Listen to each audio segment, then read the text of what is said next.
Hello friends, ओम श्री गणेशाय नमः। जय श्री कृष्ण। आप सभी का स्वागत है आपके अपने यूट्यूब चैनल पर। फ्रेंड्स, आज हम आपको इस वीडियो में बताने जा रहे हैं वैशाख मास महात्म्य की 12वें अध्याय के बारे में और स्कंद पुराण के अनुसार वैशाख मास महात्म्य के 5वें अध्याय के बारे में। फ्रेंड्स, वीडियो शुरू करने से पहले आपसे रिक्वेस्ट है, अगर आप हमारे चैनल पर नए हैं और आपने अभी तक चैनल को सब्सक्राइब नहीं किया है तो प्लीज सब्सक्राइब कीजिएगा चैनल को, साथ ही प्रेस कीजिएगा बेल आइकन को, जिससे नए वीडियो से रिलेटेड नोटिफिकेशन आपको तुरंत प्राप्त हो सके। और वीडियो पसंद आने पर वीडियो को लाइक और शेयर जरूर कीजिएगा ताकि सभी भक्तों को इस वीडियो का लाभ प्राप्त हो सके। और कमेंट बॉक्स में जय श्री कृष्णा जरूर लिखिएगा।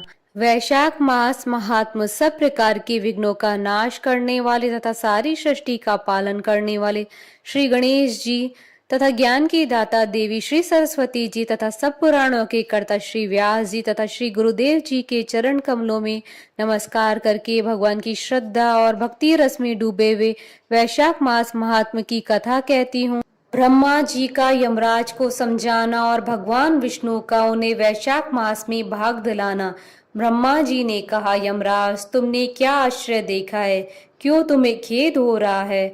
भगवान गोविंद को एक बार भी प्रणाम कर लिया जाए तो वह 100 अश्वमेध यज्ञों के अवव्रत स्नान के समान होता है। यज्ञ करने वाला तो पुनः इस संसार में जन्म लेता है, परंतु भगवान को किया हुआ प्रणाम पुनर्जन्म का हेतु नहीं बनता है, मुक्ति की प्राप्ति करा देता है। जिसकी जीवा के अग्रभाग पर हरि ये 2 अक्षर विद्यमान है, उसको कुरुक्षेत्र तीर्थ के सेवन अथवा सरस्वती नदी के जल में स्नान करने से क्या लेना है? जो मृत्यु काल में भगवान विष्णु का स्मरण करता है वह अभक्ष्य भक्षण आदि से प्राप्त हुई पाप राशि का परित्याग करके भगवान विष्णु के सानिध्य को पाता है, क्योंकि भगवान विष्णु को अपना स्मरण बहुत ही प्रिय है। यमराज, इसी प्रकार वैशाख नामक मास भगवान विष्णु को प्रिय है, जिसके धर्म को श्रवण करने मात्र से मनुष्य सब पापों से मुक्त हो जाता है। उसके अनुष्ठान में तत्पर रहने वाला मनुष्य यदि मुक्ति को प्राप्त हो तो उसके लिए क्या कहना है। वैशाख मास में भगवान पुरुषोत्तम के नाम और यश का गान किया जाता है, जिससे भगवान बहुत प्रसन्न होते हैं। पुरुषोत्तम श्री हरि संपूर्ण जगत के स्वामी और हमारे जनक है।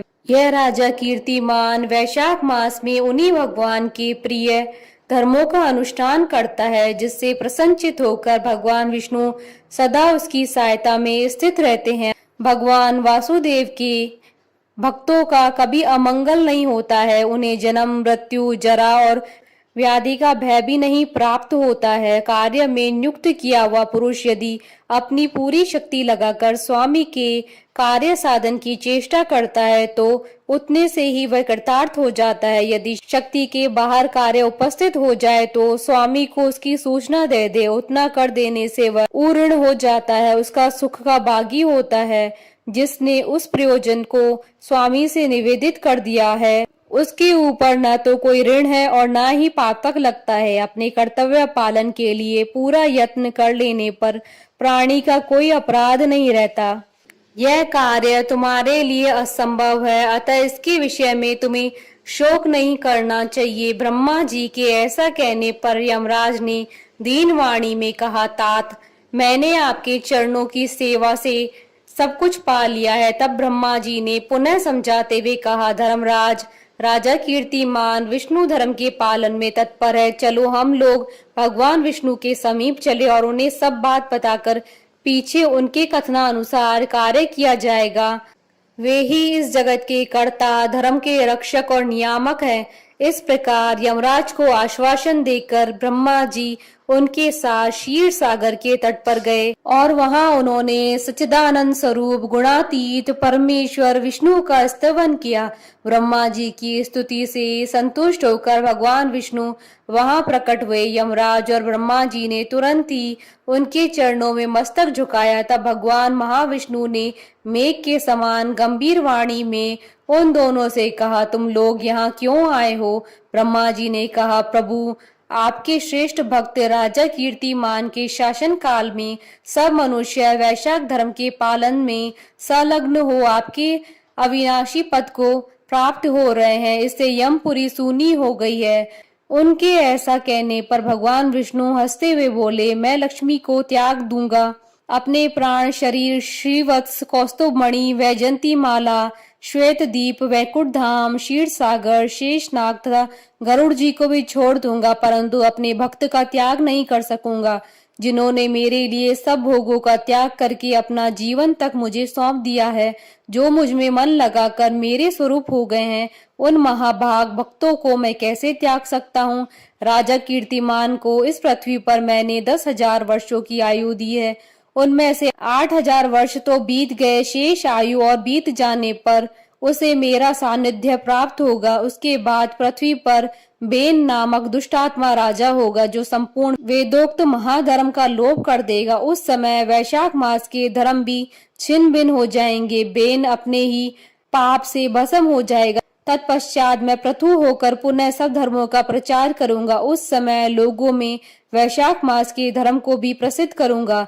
सहस्त्रों मनुष्यों में कोई एक ऐसा होता है जो मुझ में अपने मन प्राण अर्पित करके अपना वर्चस्व मुझे समर्पित कर दे और मेरा भक्त हो जाए। जो ऐसा होता है वही मेरे धर्म को प्रचार करता है। इस वैशाख मास में भी मैं वैशाख धर्म में तत्पर रहने वाले महात्मा पुरुषों तथा राजा के द्वारा समयानुसार तुम्हारे लिए भाग दिलवाऊंगा।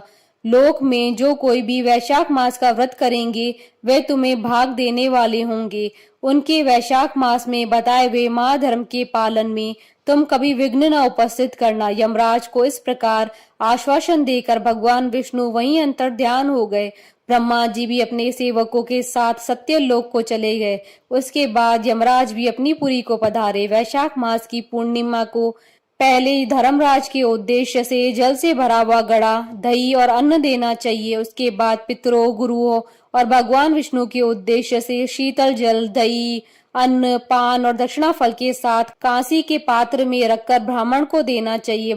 भगवान विष्णु की दिव्य प्रतिमा वैशाख मास की महात्मा कथा सुनाने वाले दीन ब्राह्मण को देनी चाहिए। उस धर्म वक्ता ब्राह्मण को अपने धन से भी पूजित करना चाहिए। राजा कीर्तिमान ने सब कुछ उसी प्रकार किया। उन्होंने पृथ्वी पर मनोवांछित भोग भोगकर शेष आयु पूर्ण होने के पश्चात पुत्र पौत्र आदि के साथ विष्णु धाम को प्रस्थान किया। मिथिलापति ने कहा, महामते, दुरात्मा राजा बेन प्रथम स्वयंभू मनवंतर में हुआ था और ये राजा इक्ष्वाकु कुलभूषण कीर्तिमान व्यवस्थ मनवंतर के व्यक्ति हैं। यह बात पहले मैंने आपके मुख से सुन रखी है, परंतु इस समय आपने और ही बात कही है कि यह राजा जब वैकुंठवासी हो जाएंगे उसके बाद राजा बेन उत्पन्न होंगे। मेरे इस संशय को आप निवृत्त कीजिए। श्रुतदेव ने कहा, राजन, पुराणों में जो विषमता प्रतीत होती है वह युग भेद और कल्प भेद की व्यवस्था के अनुसार है। किसी कल्प में ऐसा ही हुआ होगा कि पहले राजा कीर्तिमान और पीछे बैन हुआ, इसलिए कहीं कथा में समय की विपरीतता देकर उसके अप्रमाणिक होने की आशंका नहीं करनी चाहिए। इति श्री स्कंद पुराण अनुसार वैशाख मास महात्म्य का 5वां अध्याय संपन्न हुआ। बोलिए भगवान विष्णु की जय, सनातन धर्म की जय। हमारे साथ इस वीडियो में अंत तक बने रहने के लिए आपका धन्यवाद। ओम श्री गणेशाय नमः। जय श्री कृष्णा।